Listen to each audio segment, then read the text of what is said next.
Colorado that we have Raquel here, both in this room and in Colorado, and that she's offered to serve and lead. Without any further ado, I'm going to turn it over to the founder of Hard Beauty, Raquel Garcia.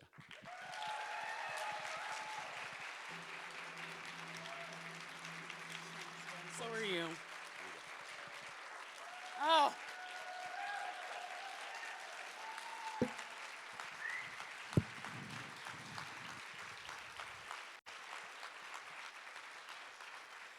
Good morning, everyone. First of all, I'd like everyone in this morning to say good morning to my mama. I posted something on LinkedIn about those of us who do leadership and the challenges we have to find this work-life balance. And I'm kind of letting that go. And today I've decided to do more of an integrative approach. So my mama is coming with me today, and then we're headed to San Antonio. Good morning, everyone, and welcome to Nothing About Us Without Us. Lived and living experience, voice leading the change. This conversation has been building over the years at this conference. We've talked about lived experience. We've talked to people with lived experience. But today, we are centering those voices as the ones leading the solutions. Because the truth is, this movement doesn't just need our stories. It needs our strategy, it needs our leadership, and our lived wisdom. For those who don't know me, my name is Raquel Garcia, and I serve on the Colorado Opioid Abatement Council, where we work to ensure that settlement funds are invested in ways that actually change lives and not simply just fill gaps. In that work, I've learned something important. If we want sustainable, effective solutions, we have to make sure the people closest to the problem are closest to the solution and power. I am the chairwoman to the Colorado Behavioral Health Administration Advisory Council to the state.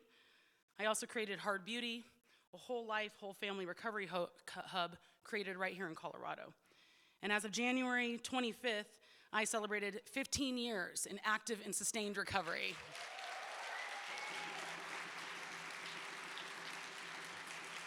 And for me, that definition means I have not had a drink or misused a prescription during that time.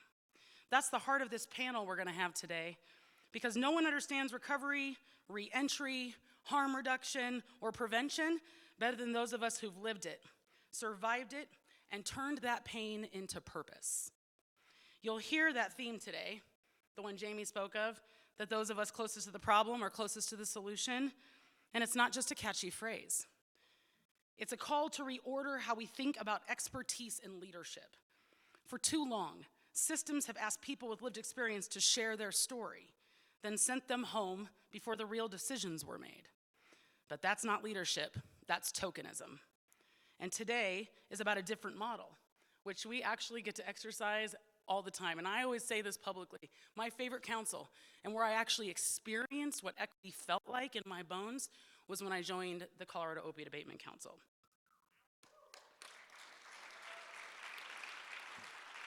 There were news articles, you can read about them. Today is about a different model, where the storyteller is also the policymaker, the strategist, the professional, the peer, the CEO, where recovery isn't a footnote, it's the foundation. I often joke that before recovery, I was a hustler, baby. But now it isn't just now I just do it in a socially approved way. And it's true. My hustle used to create destruction and mayhem. My mama said to somebody out in the lobby, I used to tell that girl her mouth was gonna make her or break her. And it used to break me. But today, it makes me. I hustled to stay alive, to be seen, to have control in a world that felt out of control. But today, that same drive, that same hood energy is what fuels the work I do. My tattoos on my neck say hood and holy because both are inside of me. I used to hustle from the hood part of myself, but now I hustle with both the hood and the holy. My hustle doesn't cause chaos anymore. It creates change. It doesn't break things down. It builds people up. That's what recovery does. It takes that once what was destructive and transforms it into something divine. People in recovery are not just recipients of care. We are the workforce.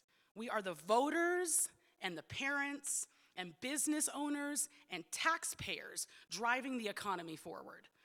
So as we move into today's session, I invite you to listen with both your head and your heart, because what you'll hear from this panel isn't just theory. It's truth from the front lines of change.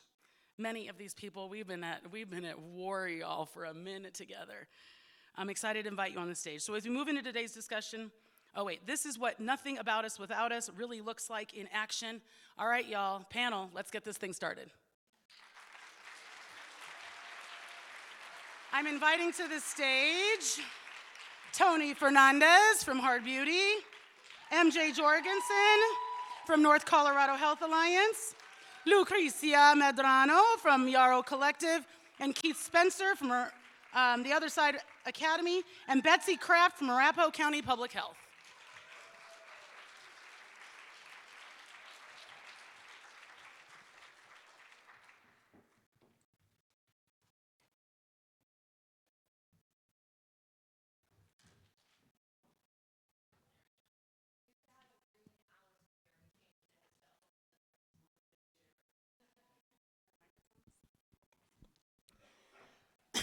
All right, it's gonna be awkward. I'm usually standing at a podium. We're gonna feel this out. All right, y'all. I'm really excited to be here. Many of us have been on the front lines for quite some time. I'm actually blessed. I actually met Tony for the very first time at the very first opioid abatement conference when Lori introduced me to her. Really glad to have her on our team now today. I'm gonna ask a few questions to the panel. Let's start with MJ. I know. What motivated you personally to step into a leadership role in this movement? And why do you think leadership is so important at this time? Always starting right off. Okay. Good morning, everybody. This question is deeply personal, and that is not uncommon for a lot of folks in the room, but particularly folks on the stage. To that end, I had my own journey and found that what I needed wasn't present. And that struck me to my core, but also helped me identify that that was true for others. And not uncommon. My journey surrounded my own queerness, my own identity, and ultimately the need to identify how I move forward with new community, with new home, with new friends, with new people to support me as I move through my own process. Something I'm not good at is asking for help. And I think that's probably not uncommon for folks in the room. And so found that it was easier for me to ask for help when I had people who cared about me for who I was. So when I was able to establish that for myself, then able to move into my own identity, move into my own recovery, and rebuild my own home.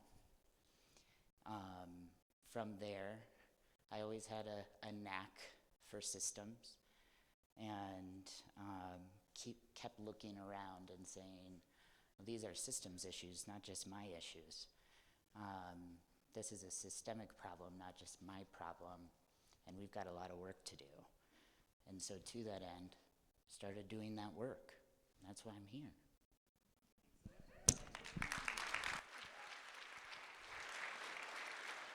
Tony, I want to ask you the same question. What motivated you personally to step into a leadership role in this movement, and why do you think leadership is so important at this time?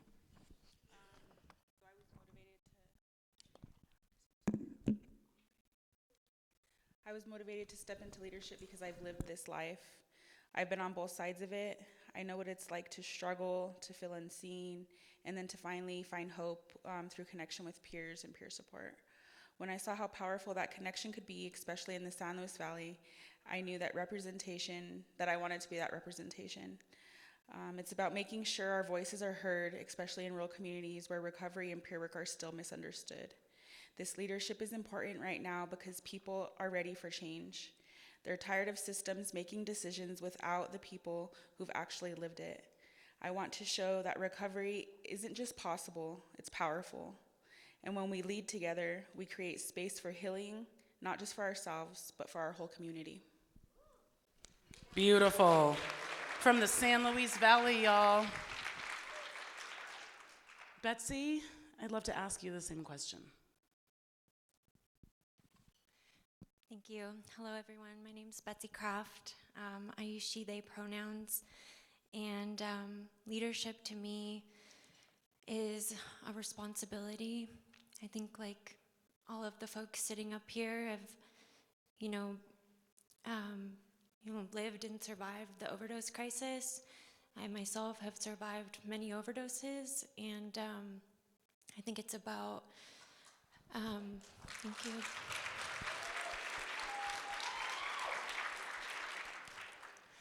It's about ensuring that the people who, like you said, are closest to the problem are closest to the solution. And I think when I look around, it's my friends who were using drugs who are dying of overdoses. And I think it's really important that we're including people who use drugs, like we are the table. And it's also about, my experience with incarceration, and I sit on the Denver Opioid Abatement Council as a person who uses drugs. I work for Arapahoe County as a person who uses drugs, and I think it's really important that we start destigmatizing what a person who uses drugs looks like. I have privilege in that I have access to a safe supply, but there's many people who don't have access to a safe supply. And I think that we need to make sure that we're including everyone at the table. People who use drugs are the table when we're talking about harm reduction. I think about just the title of this panel, Nothing About Us Without Us, is really centered in the disability rights justice movement, which has a lot of historical ties right here in Colorado. It was, the Gang of 19 who really fought for accessibility on the public transit system in Denver. And they were fighting for autonomy, access, dignity, and those are the same values that we lead with in harm reduction, is access to care, dignity, respect, and inclusion. And so I wear a lot of different hats, like many people up here, and it's a responsibility, and I feel like everything that I went through is, makes me who I am today. And so, thank you. Thank you so much, Betsy. We're going to go with the last two on the same question. We'll go with Keith. Again, what motivated you personally to step into a leadership role in this movement, and why do you think leadership is so important at this time? So my name is Keith Spencer. I represent a program called the Other Side Academy. It's a treatment program in Denver. Part of my recovery journey was really leaning into mentorship.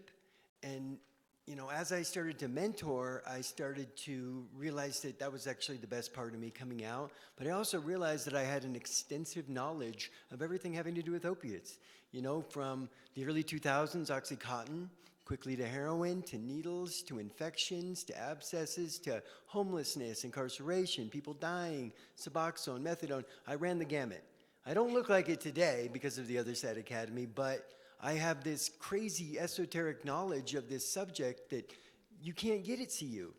This information I have to decide what I'm going to do with it. I could choose to put it in a shame locker and lock it away and say, in spite of all the things that have happened to me, I want to be a good person, or I can say, I'm going to be the best person I can be because of all the things that happened to me. And so I feel an overwhelming responsibility to share as a survivor of the opiate crisis and as someone who has gone through all of the grimy stuff that people who are street addicts have had to do to become the person who's sitting up here. I have a responsibility to wield that knowledge to help the cause. Same, yeah. Yeah, I love that theme of responsibility, coming back. We don't leave people down, right? We're coming back to get you. Lucrecia? All right, so what motivated me personally to step into a leadership role? Similarly to those on this panel, I had my own personal experience navigating my own problematic relationship with substances, the criminal justice system and the problem-solving courts.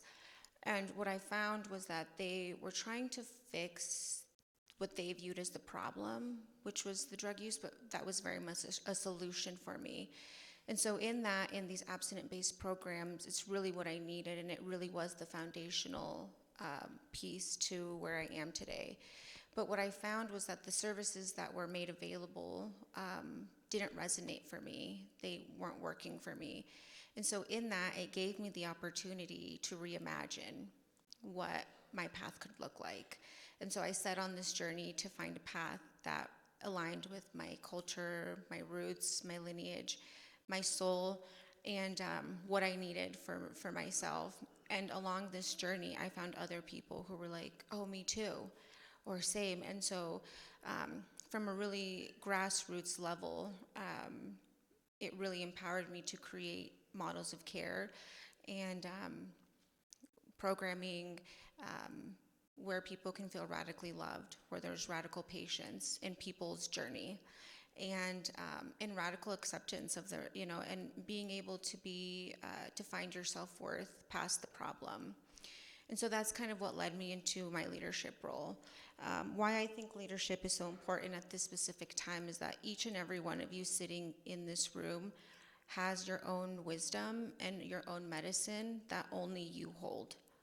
And that is why it's so important for each of us to really step into these roles and to give our wisdom and to give our medicine, right? All of us come from different perspectives, different lens, but I think working together is really where it is. I recently attended a harm reduction solidarity gathering where Sam Rivera, the director of On Point in New York City, spoke, and one thing that he mentioned was that ACT UP, the movement, the AIDS movement ACT UP, the reason why it was so powerful and so potent was because people that you never would have thought that would come together came together, and collectively they created such impactful change that really helped change like systems and community and people.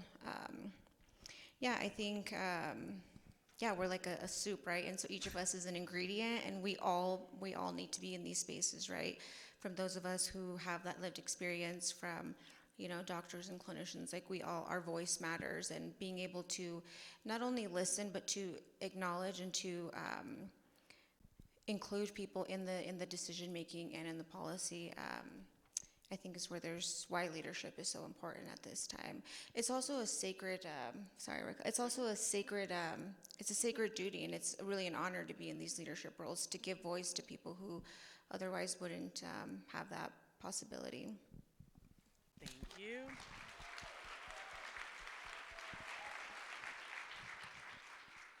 I'm gonna kind of bounce around a couple questions. We can get a couple areas, but I want to ask Tony specifically. How do you navigate disparities concerning like remote and rural communities?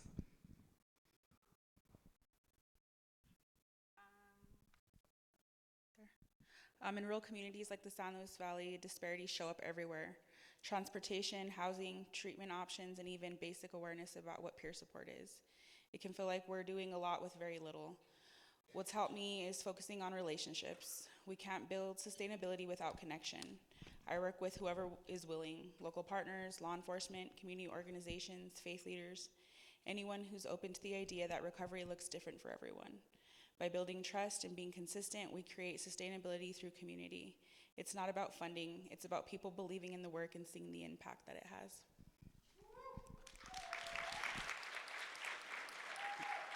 So I'm gonna go to Lucrecia and MJ, maybe speaking about navigating disparities for working alongside marginalized populations. And Lucrecia, I know really you've done a lot in the carceral settings or jail-based services. I'd love to hear more about that.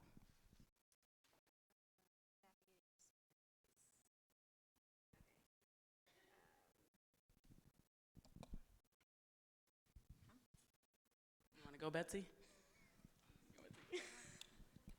I'll get you on the next one. I'm buffering. I'm uploading at I'll get us started. Go ahead, Betsy. So when I think about navigating disparities, a lot of the work that I do is centered in jails. I helped found the Colorado Peer Policy Action Network. We're going to be presenting later today. We're a statewide peer-led coalition of certified peer support professionals aiming to standardize access and policies and training curriculums for a specialized pathway for forensic peer support. And that work really centered from my own experience, right? Like I've survived a lot of overdoses, and a lot of those happened coming out of jail, in the Denver metro jails. And so in 2022 and 2023, I got the opportunity to work for the Municipal Public Defender's Office with the city of Denver and had jail access. And I saw myself there. I was the person sitting across from people who a lot of times when I was in jail, like I wish I would have had that. I wish I would have had somebody who invested in me, who asked me, what my plan was upon leaving incarceration. Unfortunately, a lot of peers, well, it's not even unfortunately, right? Like part of our superpower as peers is shared lived experience. Mm-hmm.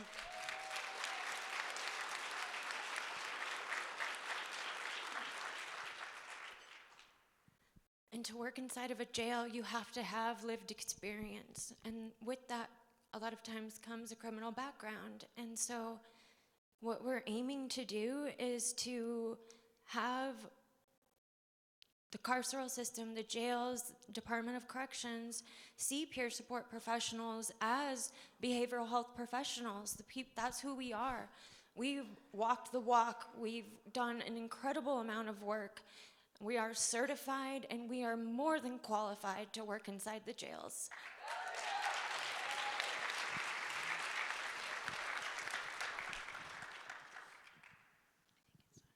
I think this is on. Yes, okay. I think as far as disparities go and how it pulls into our own lived and living experience, no experience is the same. And that's important for us to all know. Just because you have a glimpse into one person's story or your own story doesn't mean you understand everybody's walk. And so to that end, you need to talk to more than one person, everybody in the room. But what that does is give you space and trust and relationship that goes beyond that conversation. You've planted a seed with each other, and you have an opportunity to do something about it afterwards. I'd also say that as far as how I leverage my space to navigate disparities for folks like me, is that to the first point, we get the privilege to be a trusted collector of people's stories, which are a gift. And then we got to figure out how we apply those to systems, and that is really where I like to take space. And if I can understand that there is a theme here across these stories that people have gifted to me, I can better understand how to approach that system and bring them with me ideally, to say, what's in the way for you to say yes because you've told them no already. And we have to have honest conversations with our systems leaders to be able to move anything forward. And that takes a trusted relationship with them as well. And so being able to identify what's in the way, what themes are we seeing, and how we apply those things to create change is really how we impact disparities. Beautiful. And there is nobody who does systems quite like MJ. I learned so much from MJ, one of my mentors. And that's the other thing, too, I want to know is, like, it's great to have other people in leadership that like to lean, because I posted something the other day about this hard and holy work that we do. And sometimes it gets discouraging, and I'm always grateful for the text message I can send to each one of you that's like, help today. And MJ will send me a funny meme of cats doing something. which I really, really need in that moment, right? Because this work, even at this level, can sometimes be lonely. We've been talking a lot about that.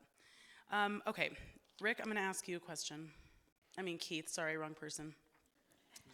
Keith, what does meaningful partnership look like between systems, providers, and those with living and lived experience?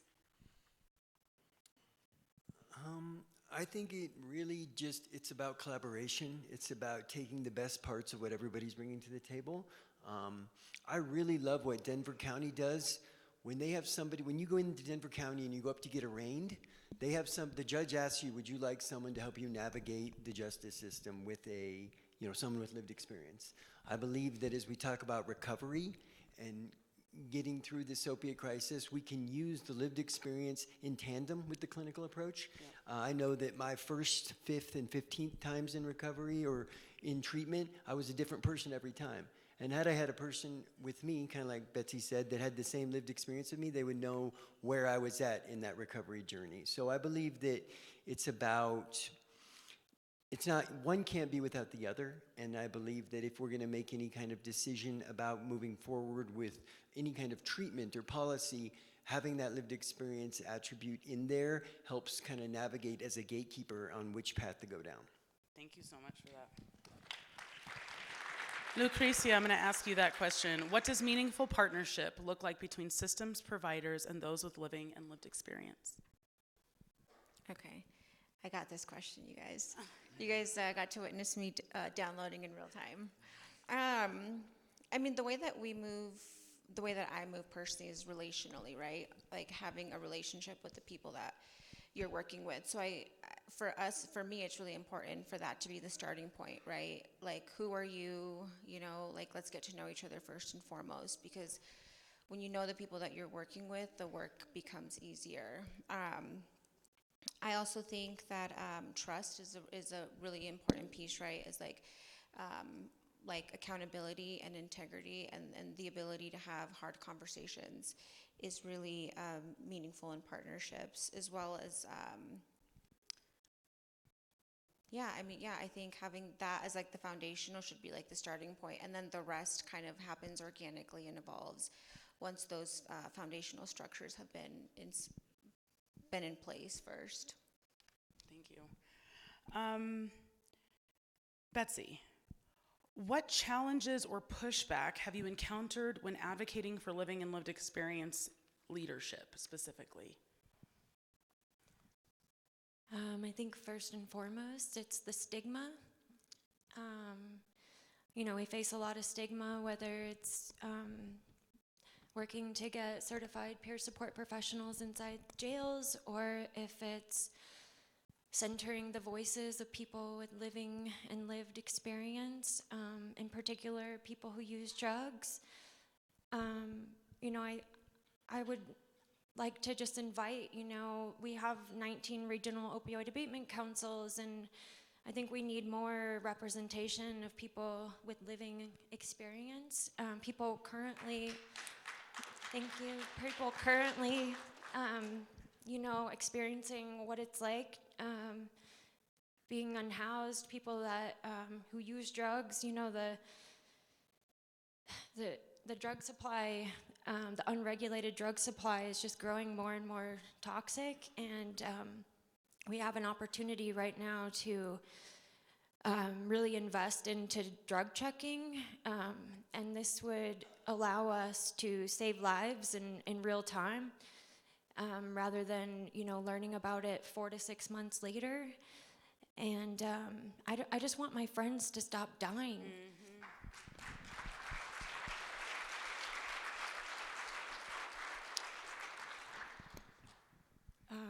And so I think it's just believing in us, really wrapping around us, and really understanding that, like Lucrecia said, we all have our own medicine, and we all bring something to the table, and just believing in us is what I think we need the most. So thank you so much, Betsy. I think I want to ask Tony that same question. What challenges or pushback have you encountered when advocating for lived and living experience in a leadership role specifically? Definitely face pushback. There's still a lot of stigma and fear around letting people with lived experience take leadership roles. Sometimes people assume that because we've struggled, we can't be trusted to lead, or they expect perfectionism out of us. What I've learned is to keep showing up, use every opportunity to educate, to show what peers bring to the table: compassion, reliability, and insight that can change systems. I remind people that recovery isn't about being flawless, it's about being real and committed to growth. That honesty is what builds credibility and connection. Beautiful. What time do we have? Someone give me time. We're good? I'm going to be, we're talkers up here, so I'm trying to keep us structured. Keep the bumpers on the bowling lanes. Actually, MJ, I want to hear this from you also. I'm curious about your answer about what challenges or pushback you've encountered, especially in a leadership role. You've been doing it for a while. It's been a minute, but I think in particular, something that I experience is both as a person making efforts in advocacy, but also as a witness, is that our systems have said no so many times that people show up frustrated and they're not ready. The systems are not ready for the frustration that comes to the table. And I understand that, but I think our systems also have to understand why. And so I want to make sure you understand why people are tired of their friends dying. Yeah. And they may show up at your table tired of their friends dying. And people hold space the way they do for a reason. And it's critical for us to let our shoulders relax a little bit and just sit back. And that can be really hard to do. And I know our systems are really hard to change, but we have folks who can make those changes. And even if you're in a space where the answer today is no, again, we have to work together to understand why it's no, and say that to the person sitting across from you. Tell them why, because you can't come to a different solution without the answer. And so I think from a pushback standpoint, it's that second part. No, but why? Is the space that I find myself frustrated with on occasion. But I'd also say, just from a way our systems are built, in particular our hospitals and our jails and our human services structures, we've got a lot of roadblocks in the way that are tied to the way people move through those systems. They're built by those systems. Mm-hmm. And so we have to work together to make sure that folks have that guiding light and that person sitting across from them that deeply understands what they're going through. Absolutely. I think if I want to chime in too, I think in the leadership role, my first experience of being in here the last 7 years is that everybody wanted me to be the brown girl with a story, which was tokenism, and people like to stick my face on a poster and say, look. But when I asked questions or wanted to ask more or ask about money things, and everybody wanted me to be quiet. So I think that's really important too, is that, asking questions is remaining curious. And so when someone's asking questions, it's because they want to know more. But nobody liked me once I started, y'all like me, but there's articles where people didn't really like me so much for that. But I think that's what you said, even what A.G. Weiser says is you get authentic from me. Right? If the commissioner of the BHA wants something, she'll be like, so Raquel, can you call me? Can I get a real answer from you? I'm like, oh, it'll probably come unfiltered. But I think people are ready for that. I think we're tired of nicing everything and having everything overly filtered that we don't even know what's real anymore. And I think that's what I've noticed, even just in my tenure as a recovering leader, is that I'm watching people who are like, thank goodness you were real with me. Because the people to the left and right of you have not been real with you. And so I think we bring a fresh perspective and leadership to that role. Yeah, you're one of the ones that likes me. But I think that's a challenge, right? Because people with lived experience don't speak. Why? Because what if we lose our job, if I can't, we have a lot at stake, and so we often don't. But I think that's when you band together. All right. I want you each to briefly outline one thing you want funders or policymakers to do differently to support our type of leadership. What do you want funders or policymakers to do differently to support our type of leadership? MJ? Let me go. You have the microphone in your hand already, that's why I picked you. I think we are in a unique time right now. And the changes that we're seeing at the state and federal level require a different amount of pause than we have seen in the past. And I need our funders and policymakers to understand that pause. There is so much changing all at once, and there's no good time to overhaul X, Y, and Z, right? But doing it all at once is certainly a choice. And so understanding that, I think, is critical, and also understanding that the folks who are coming to you with lived experience and living experience are also going through that challenge and also going through all of those changes. And what I know about folks in recovery who are in active use is, to Raquel's intro, there's a hustle to this work, and they've been hustling for a long time, and now the hustle just got harder. Yeah. But what I also know is that these same folks are working twice as hard to get half as far. Twice as hard. And think about how long it's taken to bring a panel to a stage. And that's not policy change, that's culture change. Mm-hmm. So we have a duty as leaders, as policymakers, as funders, to keep building space even when it's hard, and to keep moving forward even when it's uncertain. Thanks, MJ. Keith? All right. One thing I would like funders or policymakers to do differently to support this leadership. I would invite them just to explore the far reaches of recovery and everything in this space.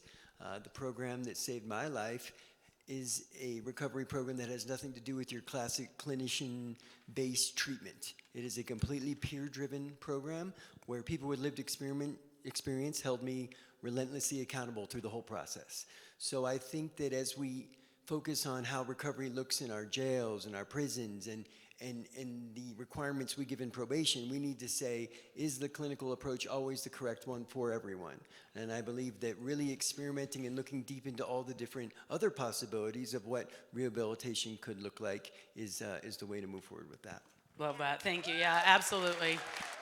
I always like to remind people that rehab was the shortest, most expensive part of my recovery. And when I needed recovery last year after my father died, it was community, not treatment, that I needed, right? Because it's not this like destination we're trying to get to. It's something that we're constantly working through.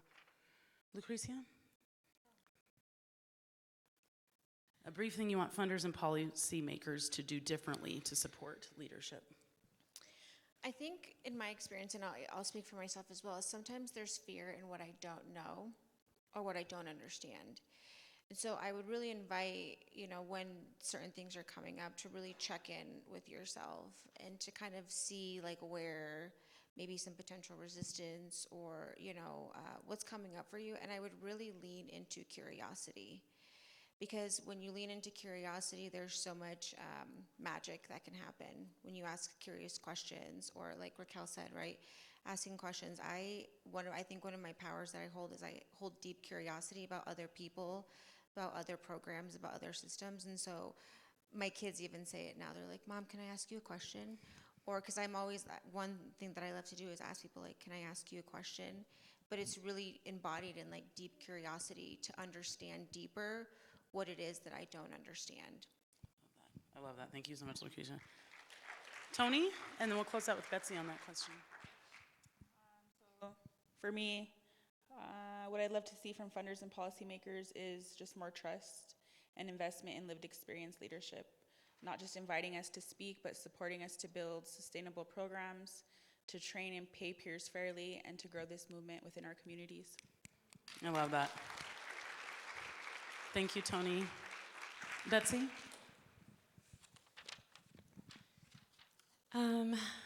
I would like funders and policymakers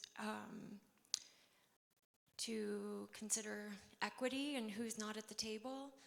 I think that, you know, this work is going to require, I mean, we still have like so much more to do, you know. I feel that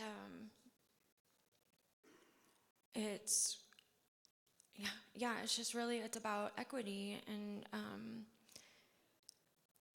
just remembering, you know, that like I think about, you know, the different programs across the state. I think about High Rockies harm reduction, and I think about Promotores de Esperanza, and I think about all of these community orgs that, you know, it's just going to get harder and harder, and I feel like we really need to be ensuring that the people who are most impacted are at the center and at the forefront and listen to us.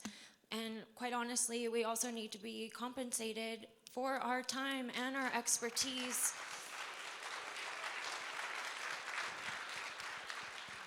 I think the Denver Opioid Abatement Council is doing an excellent job of setting a precedent, and you know, we were able to make policy change at the local level and ensure that everyone on the council is going to be compensated, and that includes all of our living and lived experience members. And I would, you know, encourage all regional opioid abatement councils to ensure that all peers and people with living and lived experience are paid, because our expertise is real. Like, we literally survived this crisis. Not everybody can do that.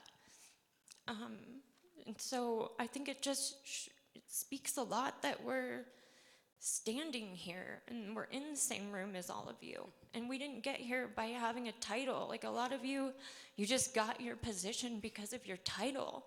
And like, we seriously like survived like 20 years of an overdose crisis. So I think, honestly, we need to show a little bit more respect, and I just really feel honored to be sitting here, and it took a lot to, I don't know, just get up here and say the things that we're saying. You know, it's not easy. So, thank you.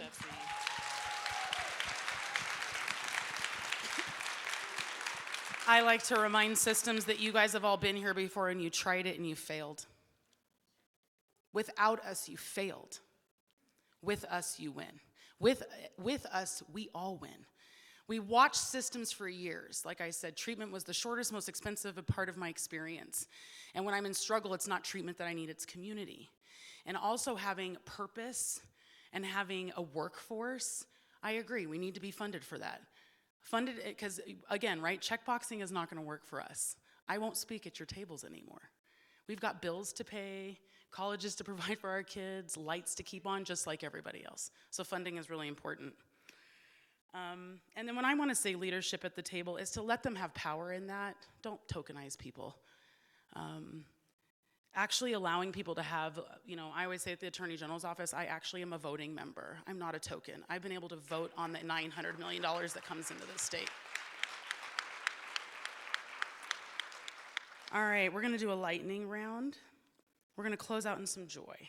So I wanna ask you to summarize in one sentence what gives you hope about the future of peer-led recovery in Colorado. Just seeing everybody come together in this room, especially my peers from the San Luis Valley. I know we're fighting hard for our workforce, and then also just for our families, generational healing. Instead of the generational trauma, just, you know, bringing it all together and healing together is important. Thank you, Tony. We'll just go down the row. What gives me hope is the people who are really at the forefront of this movement, and honestly, our youth. like they are going to change our world. So there's a lot of hope in our youth. I'm like, really? Come on, a little stronger of a clap for our youth. What? Yeah, and I think people that are willing to speak and be loud, and I think there's a lot of hope. I think even in the times that we're in. MJ? I think this panel is one thing, yeah. Some hope for the future in that there is space being built and continuing to be built beyond today. And I hope that we see folks continue these conversations in their community and how they can differently engage folks with lived and living experience, folks in recovery, in the decisions that come forward in their future. And I'm seeing more of that every day, and that's refreshing. Wow, that's refreshing. The number of years we've spent shouting and having dynamic conversations with folks saying you need to do this, but now seeing people go and do is where my hope is coming from. Thanks, MJ. Keith?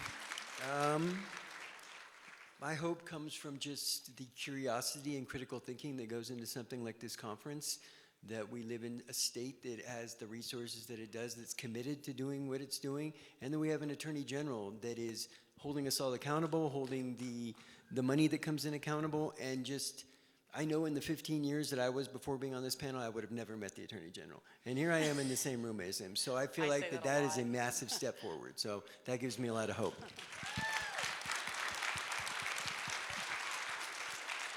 Betsy, what's your hope?